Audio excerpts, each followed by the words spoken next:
Hello everyone, Kent Bresler here. I want to welcome you to Kent's Kidney Stories. During our time together over these podcasts, I'd like to discuss kidney disease.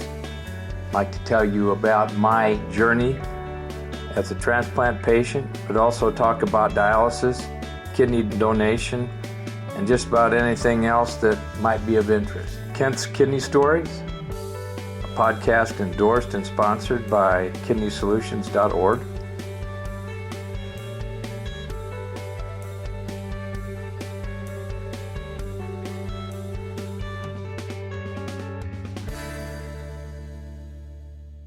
Hello, everybody.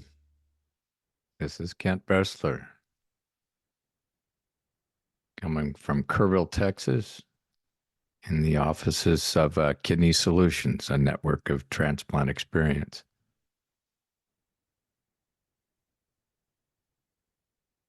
It's a new year, and wanted to start the year off by just having a general discussion with my good friends out there. So let's start with prayer. Heavenly Father, gracious King, as we pray for a generous heart, help us share our blessings with those in need and support charitable causes that make a big difference to us. May our giving be a source of joy and empowerment to others and us. Thank you for the opportunity to make a positive impact through generosity. We ask all of this with a thanks to our Lord and Savior, Jesus Christ. Amen. So, I haven't done a podcast for a while. I'm talking maybe a little over a month or so. I haven't done one, and that's okay. I guess I need a break, but I just wanted to let you know that my wife had her knee replaced, and so we spent a great amount of time getting her back into health, and it's been 9 weeks for her now, and so she's really done well. Kathy's done exceptionally well. You know, when you get a little bit older, get up there in years, and you have these types of things, it takes you time to recover. And I wanted to devote all my time to her, and best I could to get her and help her to recover, and she's done that. So now I can move on. I'm looking forward to doing several podcasts here now in the future. Got them lined up, so please come on and listen when you can. And also subscribe and pass it on.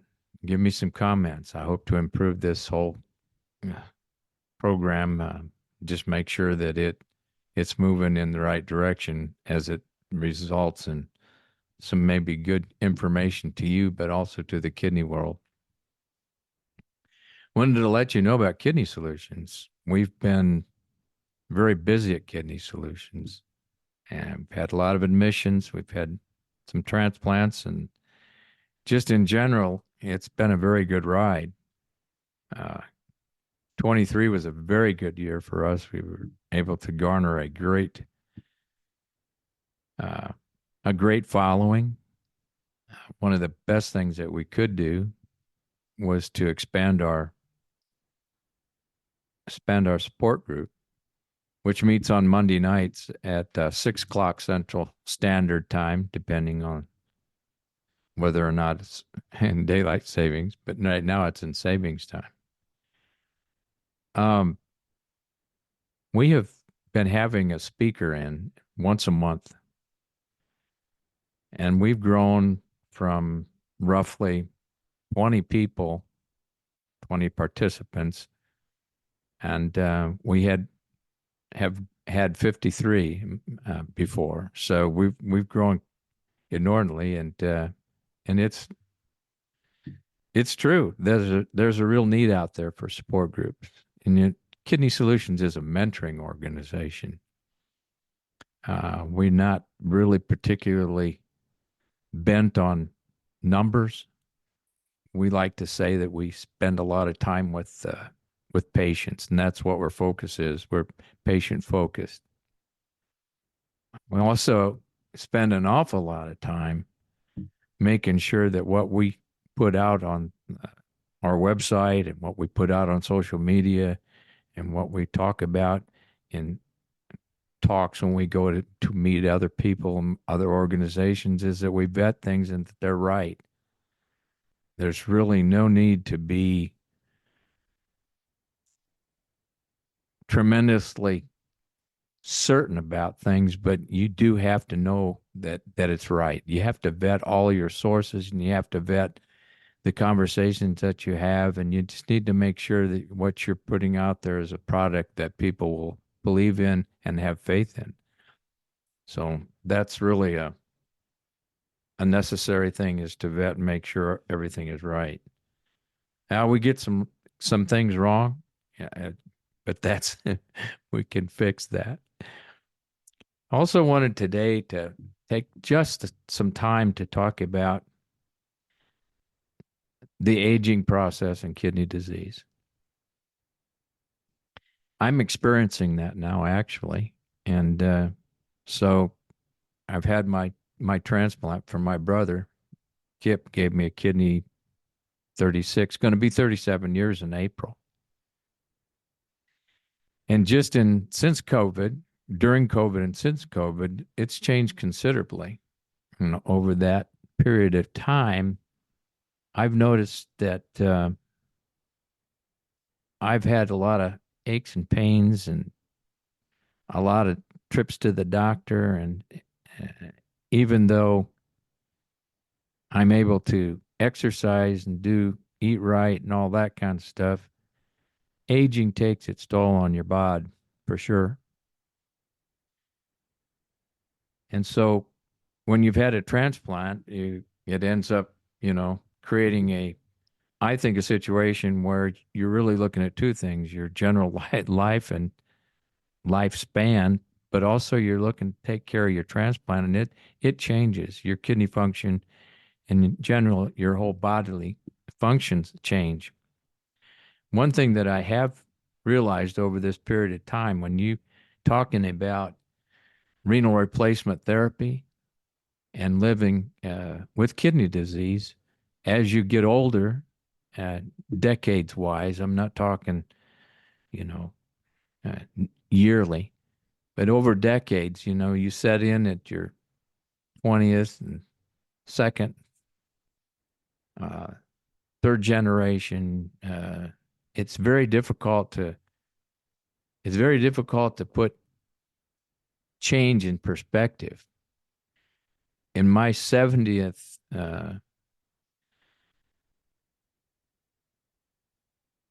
I'm 70 now. It's actually 74. So next year, close to this year, I'm going to be 70. Uh, have a kidney transplant for almost 37 years. In general, what happens in your body, you think about all the things that are happening. You've been on immunosuppressives for a long period of time. You've been on uh, prednisone for a long period of time. But all the other things that still happen to you continue. Your aging process is going to continue. You have heart issues. You can't escape that. Your heart ages just as well as your body does. And some people's heart ages really quickly. And then in transplant and on immunosuppression, the function of your heart is very, very important. And that's why it's important to maintain an exercise program. But I can tell you fatigue and being tired, that doesn't get better as you age. It gets worse. We always talked about in our sport group about renal replacement therapy. We always said you have the option of a transplant or dialysis or palliative care. I say that because when you start thinking about end of life issues, palliative care becomes an important part of that. It must play an important part. Many people will be faced with the inability to get another kidney because you're older,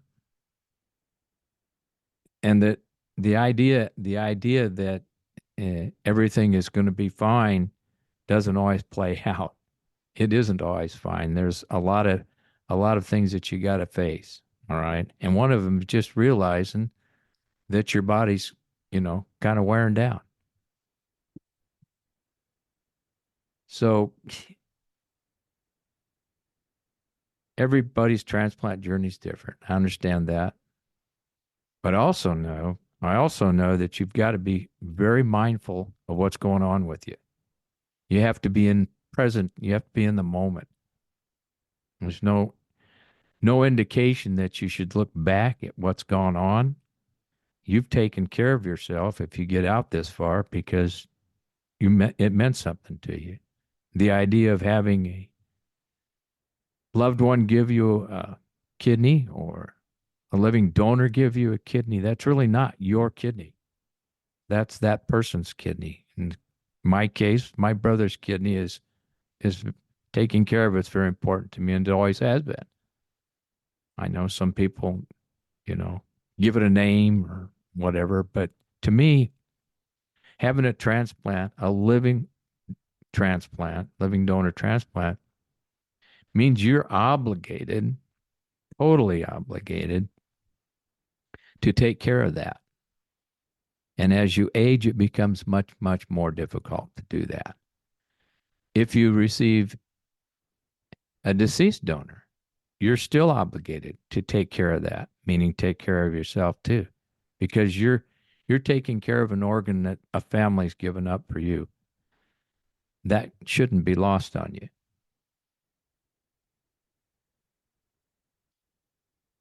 When you hit a certain decade, seems like about the fifth decade in your 50s, and you've been transplanted, and you've had that kidney for a while, that's when things start to go south. In the course of treatments that I have had over the years, my vascular system has been the most detrimental to me. I've had a AAA, an abdominal aortic aneurysm repaired. I've had a stent put in my heart. And so time marches on. And now it seems at this age, one of the hardest things to deal with is the kind of the agony of what I call arthritis creeping in. You have a lot of aches and pains, knees, every joint seems to ache, and the answer is not always just take a pill for it. You have to mediate that and moderate it very carefully because it can eat you up. A lot of people can, take the pill course and take medication to ease the pain, if you will. But with transplant, you can't do that. We can't take the NSAIDs, okay? The non-steroidal medications like Advil. Our main course of treatment is just probably best with Tylenol only. In some cases, if the disease process, the arthritis progresses and gets very much out of hand, you may have to make a determination as to whether or not you want to have some of these medications. An occasional an NSAID has to be doctor mediated. You have to work with your nephrologist, and you have to work with a rheumatologist. And I think that's the most important thing. Today's medicine is specialized, and you need to take advantage of that. Not everyone suffers from arthritis, but I can tell you that as you age and you get up in your from 50s, 60s, and surely for the 70s, If you don't have it, I don't know how you kept from it, but if you do have it, it's got to be treated appropriately. One other thing that happens is your muscles atrophy. And they become less and less capable of maintaining the functions that you did before. Lifting, as an example, if you don't maintain good muscular proportionship, in other words, you exercise, make sure you stretch and do the things that are needed to keep you mobile, they're going to atrophy even faster. You automatically lose uh, muscle mass uh, from 60 on. You lose it. Okay, it's a natural process. It's harder to build it. It's harder to maintain it. So your diet's got to be right, and your exercise program's got to be right. And for that, I recommend you get somebody like a trainer to help you with that. I've had one and continue to have one, but you have to remember that a lot of the times when you get older with a transplant, one of the most important things that you have to remember is that you need rest. Burning the candle at both ends doesn't help you at all. But if it's a pleasure and it's something that makes you feel well and it's activity that you can do, do it. But when it comes to exercise, that has definitely got to be mediated. Because every time that you increase the amount of exercise you do, you increase your risk of getting an injury. And I've experienced that, yeah, several times where you just get started on a good program and you start working out and then you push it a little bit and get out of your out of your lane, and bang, you pull a muscle or you strain a structure like your neck or your back, and that's not good. It just sets you back because you can't exercise what you want to do to maintain, and it just puts you back, seriously back. I've always been a walker. I used to jog, but I gave that up years ago. Matter of fact, I can't even remember when I did. I love to walk. All right. But I've noticed as I walk, if I pick out, I try to walk on a level ground at my age. I started working out, walking, and walking on hills, and I just found it was just too fatiguing. I couldn't go any distance, and actually, if you have a heart condition, trying to get your heart rate up, like they say, you got to get your heart rate up. Sometimes you can't do that because of the medications you're on. So, what you're doing for cardio, you can't exceed your limitations because once you do, that's when injury comes in, and it can be pretty incapacitating. Another thing that happens, like a lot of people experience um, joint joint issues, but spine issues, especially back. Over the years, your back deteriorates, and in your neck, you pull muscles, and in your neck, you can get a lot of pain in your neck, which I've been experiencing lately.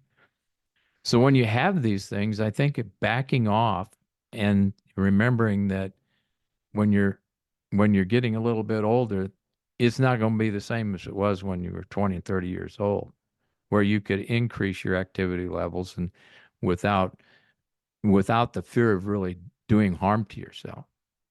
But now you have the accumulation of all the things that's gone on in your life over time. That accumulation restricts how much you can do. And that needs to be established. You need to have a ground or a base for how much you can do. So you start out slow, right? With every exercise program you do, you got to start out slow. And that's why a trainer is so important.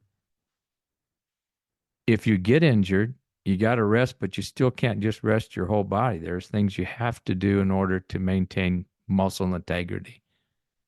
And I think that is the most important thing we can have talked about here is exercise, but exercise can be dangerous. especially if you're transplanted.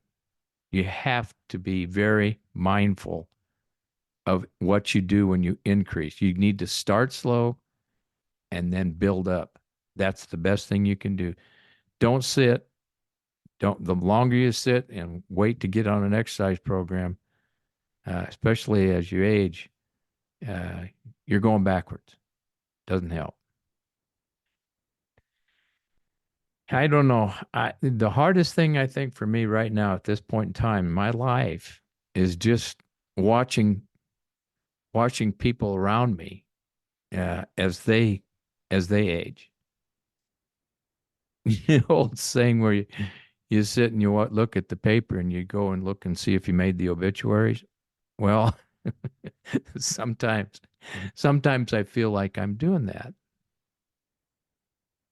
You just don't have a sense of how quickly it's gone. You look back and you're 70 years old. Well, I feel good at 70. Yeah, I got my ups and downs and I got my fatigue level. I get tired. So I think it's important as you get older, especially in the 60s and 70s, that you rest. It's not it's not bad to take a nap, short cat nap, or even, a leisurely in the rain 2.5 hour nap sometime in the afternoon. It's up to you. You're the boss. Remember, you're the one that makes the decisions on how well you're going to take care of yourself. If you're tired, you need to rest. If you've got energy, you need to use it efficiently. Need to go out and just, mow the whole yard, mow half of it. I had a good friend up at the lake, in Lake Buchanan, and he was retired. He'd been a retired police officer. One of the things he said in older age, especially when you get into your eighth decade, when you're 80s, he said you ought to think about doing one thing a day. And that one thing is a project that you have to get completed to maintain your property or maintain you. But you do that one thing and then the rest of the time you play, fish, do whatever it is that you enjoy. So I thought that was pretty good. I can never do that though, because I always have a list. Seems like there's a list floating around of things to do. And I try to bite them all off at once and then, you know, try to do work with kidney solutions. Everything adds up, right? You just don't have that stamina that you used to have. And so the most important thing is to remember to rest. Very easy. Another thing about I've noticed, I've had several friends who have what I call had the glucose creep. Uh, I'm experiencing it now. My blood sugars because of the prednisone and because my age, because a lot of the time if your kidney is going to slow down, it's not functioning as well. Pancreas is the same, and a lot of people develop. A lot of transplant patients will develop diabetes. They can do it early, but over the long haul, I've noticed that my blood sugar creeps up, and now it's reached a point where it needs to be dealt with.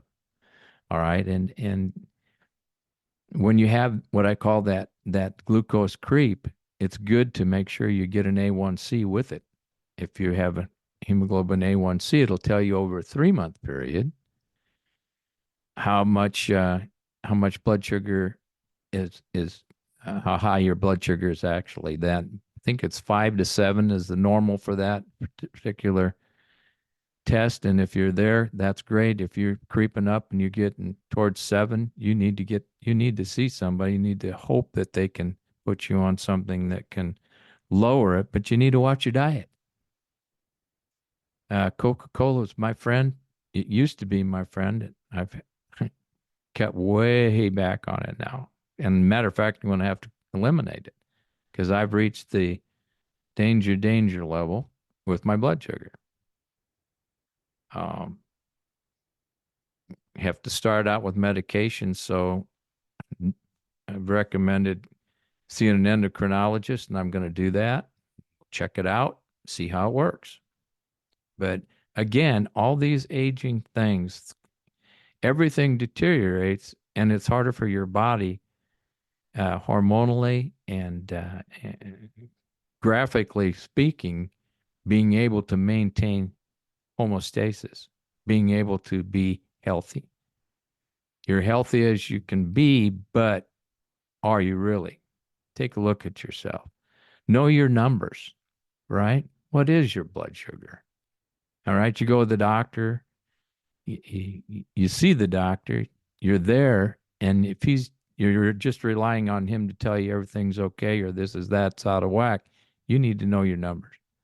You need to know your BUN, your creatinine clearance, your A1C, your blood glucose, your electrolytes. How is your sodium doing? How is your potassium doing? Don't leave it up on somebody else. Do it yourself. And as I said, as you get older, things are going to change, and they change pretty rapidly. Okay? So you're standing at 70 and you're looking back. And then you're standing at 70 in your 70s and you're looking forward. If you're using the old decade, how'd you do in your 20s and your 30s and your 40s and your 50s? And now you're 70. What do you got to look forward to? A really good life. No restrictions other than moderation. If you can just moderate your weight, moderate your exercise, moderate your diet, but for sure, pay attention to what's going on with your body. Even the most simplest thing, like your eyes, how well have you developed a glaucoma? Are you going to the eye doctor? Dermatologist, are you going to the skin doctor? Are you taking care of any skin cancers that you may have? Immunosuppressive drugs are very good at causing skin cancers. So what are you doing? Do you know your numbers, but are you well rounded? In other words, are you taking into account rest periods? Are you taking into account stamina periods, strengthening periods, stretching periods? This is, if you ever needed a membership to a facility where you can work out, this would be the time when you get into your retirement years. You need to focus on it. You need to be ready to focus on it. I I just think that right now in my life, the most important thing is relationships. A lot of my friends have gone, they've died, and a lot of them are very sick. And at this point in time in my life, if you if you understand the concept of mentorship and relationships, you got a leg up. It helps you mentally and physically. Having that relationship with others that you can help helps you. Working with people, volunteering, doing the things that encourage you also encourage others when they see you. It helps you mentally because mentally, there's periods of times where you really struggle. And emotionally, there are times that I wish that I could do more, but I can't. So I have to realize my limitations. And I just I appreciate a lot being around people who understand the importance of relationships. In other words, your friends really become close. I think it's much closer now with some of my friends that I've known for 20, 30, 40 years. I'm much closer with them now. And I give you a prime example of a friend of mine whose wife died, and 3 months later, he died.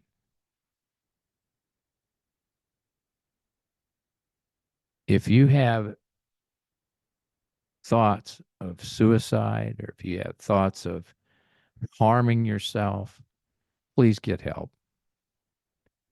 There's no need for you to suffer with this.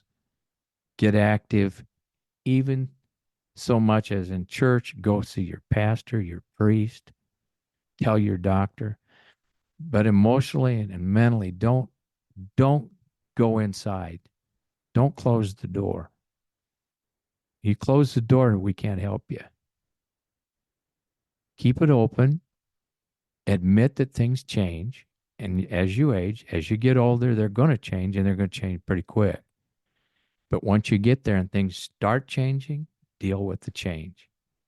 Don't anticipate it, just deal with it. And that's where mentoring and that's where friendships come in handy. Don't close the door. I think I'm going to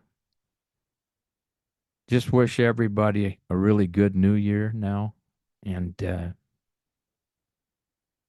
I hope that just listening to a little of this makes some kind of sense. But if you want to call us Kidney Solutions, I wish you would. If you're a kidney patient having difficulties, you have our number.